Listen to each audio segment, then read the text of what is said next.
একটি রাজনৈতিক দল গঠন হয় অবশ্যই সরকার গঠন করার জন্য জেলায় জেলায় কমিটি হচ্ছে। এখানে দুইটি প্ল্যাটফর্মের সমন্বয়ে রাজনৈতিক দলটি হবে। এটা তো আমাদের মূল চ্যালেঞ্জ, কারণ এই অভ্যুত্থানের মূল স্টেক হোল্ডার মানে আন্দোলনের শহীদ যারা, আহত যারা, তাদের দায় আমাদের কাঁধে, বৈষম্যবিরোধী ছাত্র আন্দোলনের প্ল্যাটফর্মের কাঁধে। আওয়ামী লীগের নেতৃত্বেই হামলাগুলো হয়েছে, আওয়ামী লীগ সরকারে ছিল। তো তারা যদি আবার ফিরে আসে, বাংলাদেশ নরকে পরিণত হবে। তবে আমাদের রাজনৈতিক পথ চলা হবে প্রত্যেকটি সিঁড়ি, প্রত্যেকটি ধাপ পেরিয়ে। কোটা সংস্কার আন্দোলনের ভেতর থেকে যাত্রা শুরু, কিন্তু এটা যখন সাধারণ শিক্ষার্থীদের বা ছাত্র জনতার রক্তের দেওয়ার মাধ্যমে এই যাত্রাটা আসলে কোটায় আর ছিল না, তখন সেটি গণঅভ্যুত্থানে পরিণত হয়। এর ফলে বিগত 16 বছর ধরে জেকে বসা ফ্যাসিবাদের মূলোৎপাটন হয়, তারা দেশ ছেড়ে পালায়। এর ফলে স্বাভাবিকভাবেই এখানে এক ধরনের বলা যায় নতুন রাজনীতির সম্ভাবনা তৈরি হয়। আপনারা জানেন যে ইতিমধ্যে বৈষম্যবিরোধী ছাত্র আন্দোলন সক্রিয়ভাবে কাজ করছে। এক দফা ঘোষণার দিনই আমরা এক ধরনের কমিটমেন্ট করেই আসলে এক দফার ঘোষণা করেছিলাম। সেটি হচ্ছে নতুন রাজনৈতিক বন্দোবস্ত এবং ফ্যাসিবাদী যে ব্যবস্থাটি ছিল বিগত বিভিন্ন রাজনৈতিক সরকারের মাধ্যমে যে ফ্যাসিবাদী ব্যবস্থাটা জেঁকে বসেছিল সেটার বিলোপ। তো ওই জায়গা থেকে আমরা কাজ করে যাচ্ছি। আমাদের এখন পর্যন্ত আমাদের জার্নি বলতে আমরা প্রথমত বৈষম্যবিরোধী ছাত্র আন্দোলনের একটি শিক্ষার্থীদের প্ল্যাটফর্ম, এই প্ল্যাটফর্মকে আরও ছড়িয়ে দেওয়ার চেষ্টা করছি। সাধারণ শিক্ষার্থীদের ভেতরে যে রাজনৈতিক সচেতনতা তৈরি হয়েছে সেটা নিয়ে আমরা কাজ করছি। এই জন্য আমরা জেলায় জেলায় কমিটি হচ্ছে, কারণ বিগত 53 বছরে যে ধারা রাজনীতি চলেছে দেশে, সেই রাজনীতির প্রতি স্বাভাবিকভাবে সাধারণ মানুষের ওই আস্থাটার নেই। কারণ সময়ের পরম্পরায় শুধু সরকার বদলেছে, কিন্তু সাধারণ মানুষের আশা আকাঙ্ক্ষার যে বাস্তবায়ন সেটি কখনো পূরণ করতে পারেনি তারা। তো স্বাভাবিকভাবেই মানুষ ছাত্রদের নেতৃত্বের প্রতি আস্থাশীল হয়ে তারা মাঠে নেমেছে এবং একটি গণঅভ্যুত্থান সংগঠিত হয়েছে। তো জার্নি আরও অনেক কথাই আসলে বলা যায় জার্নি বলতে। তো এখনও পর্যন্ত আমরা বলা যায়, আমরা সবসময় বলি যে আমাদের অভ্যুত্থানটি চলমান, কারণ যতক্ষণ পর্যন্ত এই প্রায় 2000-এর শহীদের যে স্বপ্ন নিয়ে তারা জীবন দিয়েছে সেই স্বপ্নের বাস্তবায়ন না হয়, বাংলাদেশে সকল মানুষের অধিকার আশা আকাঙ্ক্ষার বাস্তবায়ন না হয়, ততক্ষণ পর্যন্ত আমাদের এই লড়াইটি আসলে চালিয়ে যেতে হবে। নামের ব্যাপারটি এখনও সেভাবে সিদ্ধান্ত হয়নি। ইতিমধ্যেই এখানে দুইটি প্ল্যাটফর্মের সমন্বয়ে রাজনৈতিক দলটি হবে। একটি হচ্ছে double million offer Walton fridge কিনে পেতে পারেন 20 লক্ষ টাকা, রয়েছে কোটি কোটি টাকার নিশ্চিত উপহার। বৈষম্যবিরোধী ছাত্র আন্দোলন এবং জাতীয় নাগরিক কমিটি, যেগুলো নাগরিকদের নিয়ে গঠিত প্ল্যাটফর্ম। তো দুইটি প্ল্যাটফর্মের সমন্বয়ে আসলে রাজনৈতিক দলটি গঠন হবে। আমি মনে করি এই রাজনৈতিক দলটি হবে অভ্যুত্থানকে কেন্দ্র করে, মানে অভ্যুত্থান পরবর্তী রাজনৈতিক দল যারা অভ্যুত্থানের নেতৃত্বে ছিল। তো আমি মনে করি এই রাজনৈতিক দলটা নামের ক্ষেত্রেও সাধারণ মানুষের এক ধরনের অংশগ্রহণ থাকুক, তারাও আসলে প্রস্তাবনা চাইলে দিতে পারে। বৈষম্যবিরোধী ছাত্র আন্দোলন থেকে দুইটি মামলা হয়েছে। একটি মামলা আমাদের সমন্বয়ক মাহিন সরকার করেছে, একটি মামলা হচ্ছে আরমান আরেকজন সমন্বয়ক, দুইটি মামলা হয়েছে। তো আসলে মামলার ব্যাপারটি হচ্ছে, আমরা মনে করি যে বিভিন্ন জেলা উপজেলায় যে এই আন্দোলনের সময় যারা হামলার সাথে জড়িত ছিল এবং যারা ভিকটিম, হামলার শিকার হয়েছে, তারা এই মামলাগুলো করুক। আমরা এই জায়গায় তাদেরকে আমাদের জায়গা থেকে বলেছি, অনুরোধ করেছি মামলাগুলো করতে। কিন্তু এখনও আমি মনে করি যে সাধারণ মানুষের ভিতরে মামলা নিয়ে যে ভীতি, সেটি কিন্তু আসলে সাধারণ মানুষের ভিতরে এখনও আছে। তারা যারা হামলার শিকার হয়েছে, এখনও অনেক মানুষ মামলা করতে এসে মানে আশ্বস্ত হচ্ছে না, বা বলা যায় যে ভেতর থেকে ওই কনফিডেন্সটা পাচ্ছে না। তো এই জায়গায় আমরা আসলে অনুরোধ করবো যারা হামলার শিকার হয়েছেন তারা নির্দ্বিধায় মামলা দিন, কারণ এখন পরিবর্তিত সময়। এখন মামলা দিলে অবশ্যই সেটি মামলার যৌক্তিকতা বিবেচনায় পুলিশ মামলা নেবে। তবে এর ভিতরেও কিছু ঘটনা ঘটেছে যেগুলো আসলে অনাকাঙ্ক্ষিত। অনেক বেশি মানে পাইকারি দরে মামলা দিয়েছে, যেটির ফলে মামলার যে মেরিট সেটি নষ্ট হয়েছে। আবার কিছু কিছু জায়গায় আমরা শুনেছি বিভিন্ন ভাবে মামলা দিয়ে বাণিজ্য করার চেষ্টা করা হয়েছে। তো এই জন্য মামলার ব্যাপারটি একটু সচেতনভাবেই দেওয়া উচিত।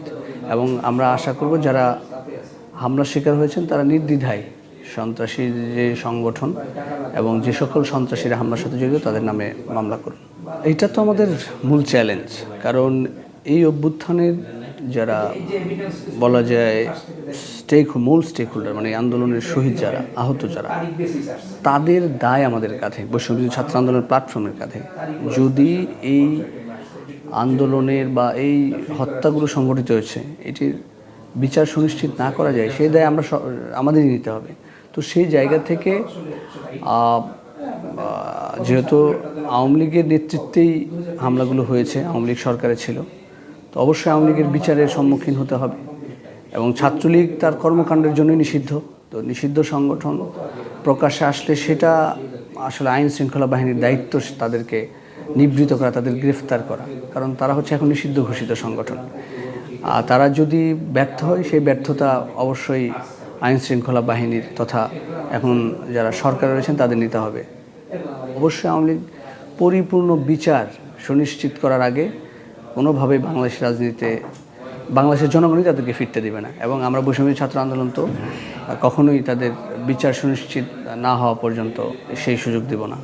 আওয়ামী লীগ ফিরবে কি ফিরবে না, এই জায়গাটি নির্ভর করছে আসলে ছাত্র জনতার অভ্যুত্থানের যারা নেতৃত্বে ছিল, অভ্যুত্থানের যারা বলা যায় অভ্যুত্থান অংশগ্রহণকারী যারা ছিল, সেটা বিভিন্ন রাজনৈতিক দল হতে পারে, তারা কতটা শক্তিশালীভাবে থাকতে পারে এবং শক্তিশালীভাবে আবির্ভূত হতে পারে। এখন ধরেন আমরা নানাভাবে দেখছি ফ্যাসিবাদীদের পুনর্বাসনের নানা ধরনের পায়তারা চলছে, সেটা যেই করুক, সেটা যদি করার চেষ্টা করে তাহলে তো নানাভাবেই আতঙ্কিত হওয়ার ব্যাপার আছে। তো সেই জায়গা থেকে আওয়ামী লীগের কাঁধে যে দায়, গণহত্যার দায়, তিনটি নির্বাচনকে নষ্ট করার দায়, নির্বাচন ব্যবস্থাকে একদম হত্যা করার দায় আওয়ামী লীগের কাঁধে। তো সেই জায়গা থেকে সেই বিচারগুলো সুনিশ্চিত না হওয়া আগ পর্যন্ত কোনোভাবে আওয়ামী লীগেরা বাংলাদেশের রাজনীতিতে আসার সুযোগ নেই, এবং তারা যাতে না আসতে পারে সেই জায়গাটি নিশ্চিত করতে হবে এই অভ্যুত্থানকারী সকল দল এবং মতের মানুষদের। কারণ তারা বিগত 15 বছরে এই দেশে যে ত্রাসের রাজত্ব কায়েম করেছিল, গুম খুন থেকে শুরু করে সমাজের রাষ্ট্রের প্রত্যেকটি প্রতিষ্ঠানকে ধ্বংস করেছে, দলীয়করণ করেছে।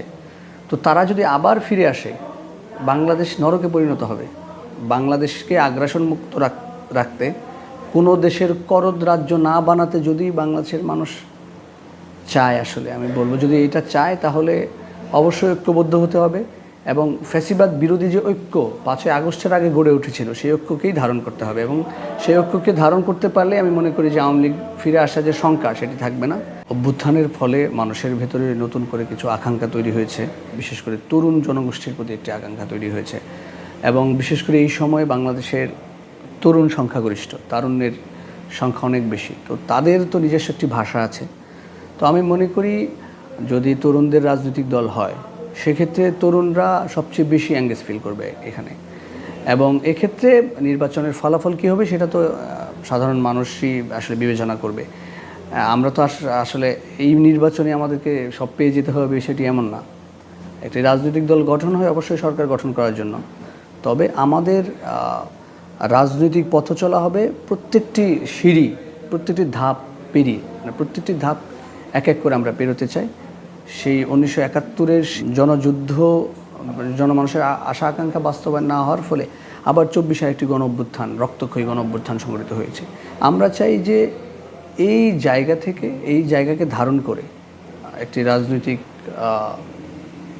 সেটেলমেন্ট আনা, যাতে করে আগামীতে আর কখনো 24 সংগঠিত না হয়, সাধারণ মানুষের আশা আকাঙ্ক্ষার বাস্তবায়ন হয়, এবং সেটি যত সময়ই লাগুক এবং বলা যায় যে যত দীর্ঘ পথই পাড়ি দিতে হোক, ছাত্র জনতা সেটা দিতে রাজি, এবং তারা সেভাবে প্রস্তুতি নিয়েই মাঠে নেমেছে।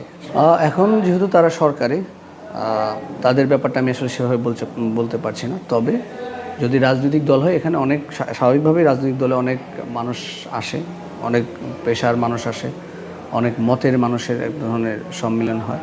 তো এটা আসলে যেহেতু আরও সময় আছে, আরও অনেক কিছু গোছাতে হবে। আমি আসলে এই ব্যাপারে তার কারা নেতৃত্বে আসবে এই ব্যাপারে আমি আসলে এখনই সরাসরি ব্যাপারটি বলতে পারছি না, তবে খুব শীঘ্রই আপনারা দেখতে পারবেন আসলে কারা নেতৃত্বে আসছে। আসলে গুপ্ত হত্যার বিষয়টি নিয়ে আমরা আসলে কনসার্ন, কারণ এটি এই মুহূর্তে কনসার্নের বিষয়। আপনারা 1971 সালের কথা যদি দেখেন, 1971 সালের পরে মানে 1971 সালে মুক্তিযুদ্ধের পরবর্তী সময় কিন্তু মুক্তিযোদ্ধাদেরকে হত্যা করা হচ্ছিল। তো সেই ইতিহাসের দিকে যদি আমরা তাকাই তাহলে আমরা এই ঘটনাগুলোকেও আমাদের আসলে সজাগ দৃষ্টি রাখতে হবে এই ঘটনাগুলোর উপর। তো সেই জায়গা থেকে আমরা অবশ্যই এগুলোকে সেভাবেই এক ধরনের সন্দেহের দৃষ্টিতে দেখছি যে গুপ্ত হত্যা আসলে হতেও পারে। তো এখনও পর্যন্ত আমাদের বলা যায় ওইরকম সঠিক একদম 100% যে গুপ্ত হত্যাই ঘটেছে এরকম নিউজ আমরা পাইনি। তবে যে ধরনের হামলা এবং বলা যায় আমাদের অভ্যুত্থানের যারা অংশগ্রহণকারী ছিলেন, ফ্রন্টলাইনার ছিলেন, অনেকেরকে হামলার শিকার হয়েছে। তো এই হামলাগুলোকে আমরা আমাদের আইন শৃঙ্খলা বাহিনীর কাছে আমি অনুরোধ করব এই হামলাগুলোকে আসলে সঠিকভাবে তদন্ত করার, কারণ এখানে আমাদের অবশ্যই আশঙ্কা রয়েছে। কারণ আওয়ামী লীগ বিগত পতিত ফ্যাসিবাদী দল আওয়ামী লীগ, তো তাদের এই চরিত্রে কিন্তু এটা আছে, তাদের এটা একটা ঐতিহাসিক চরিত্র। হামলা, মামলা, খুন, গুম, এটা তাদের ঐতিহাসিক চরিত্র। সেই চরিত্র তারা একদম ছেড়ে যায়নি, কারণ তারা তো এখনও দেশে বিদ্যমান, নানা জায়গায় দেখছি তাদের তৎপরতা চলমান। তো সেই জায়গা থেকে আমরা এই গুপ্ত হত্যার বিষয়টি আমরাও কনসার্ন, এবং আমরা আমাদের বিপ্লবী যারা তাদেরকেও সজাগ থাকতে বলছি যে আপনারা সজাগ থাকুন, এবং যে কোনো জায়গায় যদি এরকম ঘটনা ঘটে আপনারা প্রথমত তো আপনারা ঐক্যবদ্ধভাবে সেটার প্রতিরোধ করুন এবং অবশ্যই আইন শৃঙ্খলা বাহিনীর সহায়তা নিন। সর্বোপরি আমাদের এই সকল হামলা বা গুপ্ত হামলা যেটাই ঘটুক, এগুলা থেকে নিজেদের সেফ রাখতে, জনগণকে সেফ রাখতে আসলে ঐক্যবদ্ধতার বিকল্প নেই। এই জুলাই অভ্যুত্থানের যে চেতনা বা স্পিরিট, সেটাকে আঁকড়ে ধরেই আমাদের আসলে এই সকল ষড়যন্ত্র, চক্রান্ত, গুপ্ত হত্যা, গুপ্ত হামলা সেগুলোকে রুখে দিতে হবে। এছাড়া আমাদের কোনো বিকল্প নেই। এই জন্য আপনারা ভীত হবেন না, কারণ আপনারা এই অভ্যুত্থান সংগঠিত করেছেন, এই রক্তক্ষয়ী অভ্যুত্থানের বলা যায় সংগ্রামী আপনারা। তো সেই জায়গা থেকে ভীত না হয়ে আপনারা ঐক্যবদ্ধ থাকুন, এবং সর্বোপরি যেখানেই আওয়ামী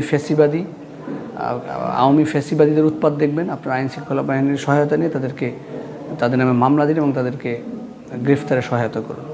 কারণ এরা হচ্ছে এক ধরনের জোকের মতো এদের চরিত্র, কারণ এরা বিগত সময়ে মানুষের রক্ত চুষে খেয়েছে, তো এখনও সেই চরিত্র থেকে বের হতে পারেনি। তো তারা নানাভাবে আমাদের ক্ষতি করার চেষ্টা করবে। এই জন্য আমাদের সজাগ দৃষ্টি রাখতে হবে। সর্বোপরি এই অভ্যুত্থানকে ধারণ করে আমাদের ঐক্যবদ্ধ থাকতে হবে।